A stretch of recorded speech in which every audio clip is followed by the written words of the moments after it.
आप तो सनातन के लोगों महाराज जी को इसको ही बंद कर दूं? नहीं आप बोलिए। तो फिर आप बोल रहे थे, आप बोल लीजिएगा मेरे बाद में।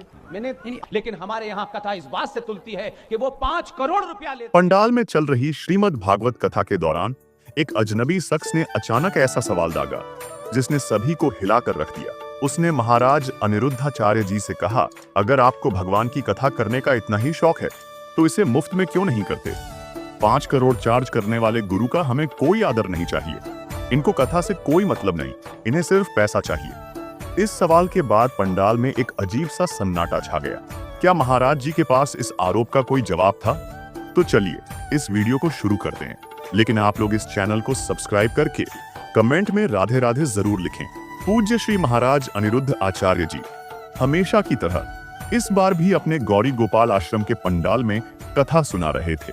आज की कथा में एक खास व्यक्ति आया हुआ था।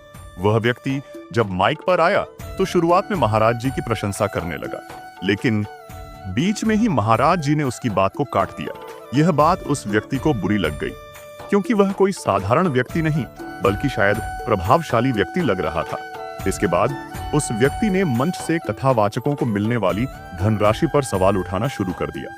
उसने कहा, आजकल लोगों को कथा के आध्यात्मिक महत्व से ज्यादा यह जानने में रुचि होती है कि वह कथा कितने में हो रही है।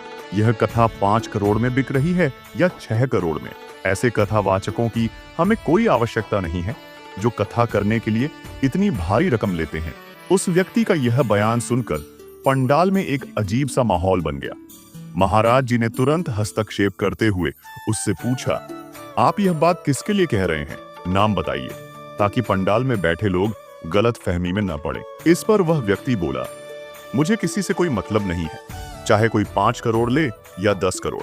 महाराज जी ने बड़े सधे हुए शब्दों में जवाब दिया, आपने अपनी बातों से सबको टारगेट कर लिया है। अब यह बताना जरूरी है कि आप किसके बारे में बोल रहे हैं, वरना यहाँ बैठे लोग हमेशा के लिए उलझन में रह जाएंगे। लेकिन वह व्यक्ति अपनी बात पर अड़ा रहा और कहने लगा, मुझे अपनी बात पूरी करने दीजिए, मैं अपनी बात खुद स्पष्ट कर दूंगा। इस पर महाराज जी ने कहा, आपको बिना प्रमाण और तथ्य के ऐसी बातें नहीं करनी चाहिए। आप पहले भी झूठे आरोप लगा चुके हैं।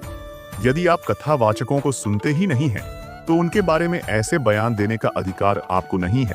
कृपया शांत रहें और माइक रख दीजिए। इतना सुनने के बाद वह व्यक्ति गुस्से में माइक छोड़कर चला गया। दोस्तों, मैं आपको यह स्पष्ट करना चाहता हूं कि यह व्यक्ति जो आरोप लगा रहा है वह पूरी तरह गलत है। पहली बात तो यह है कि महाराज जी की कथा का जो चार्ज है वह 1 लाख से 3 लाख रुपए प्रतिदिन के बीच होता है। लेकिन इन पैसों का उपयोग महाराज जी अपनी व्यक्तिगत सुख सुविधाओं के लिए नहीं करते, बल्कि इसे समाज सेवा में लगाते हैं। महाराज जी 280 वृद्ध माताओं की देखभाल करते हैं और प्रतिदिन हजार लोगों को भोजन करवाते हैं। अब आप खुद सोचिए, जहां एक व्यक्ति अपनी मां की सेवा करने में असमर्थ होता है, वहीं महाराज जी 280 माताओं की सेवा कर रहे हैं। इसके अलावा वह गायों को भोजन उपलब्ध कराते हैं और अनेक गरीब लोगों की सहायता करते हैं। अब सवाल उठता है, जो व्यक्ति कह रहा है कि महाराज जी को केवल पैसे की चिंता है, क्या उसने कभी यह देखा है कि महाराज जी ने उन पैसों का उपयोग अपनी ऐशो आराम के लिए किया हो? क्या उन्होंने उन पैसों से बड़े बड़े घर या महंगी गाड़ियां खरीदी हैं? बिल्कुल नहीं। महाराज जी इन पैसों का उपयोग पूरी तरह से जरूरतमंदों की मदद और सेवा कार्यों में करते हैं। इसीलिए बिना सच को जाने किसी पर आरोप लगाना उचित नहीं है। महाराज जी का जीवन समाज के लिए एक उदाहरण है और हमें ऐसे लोगों का सम्मान करना चाहिए जो अपना जीवन दूसरों की भलाई में लगाते हैं। अगर आपको यह वीडियो थोड़ा सा भी अच्छा लगा हो तो वीडियो को लाइक करके चैनल को सब्सक्राइब जरूर कर लीजिएगा। राधे राधे।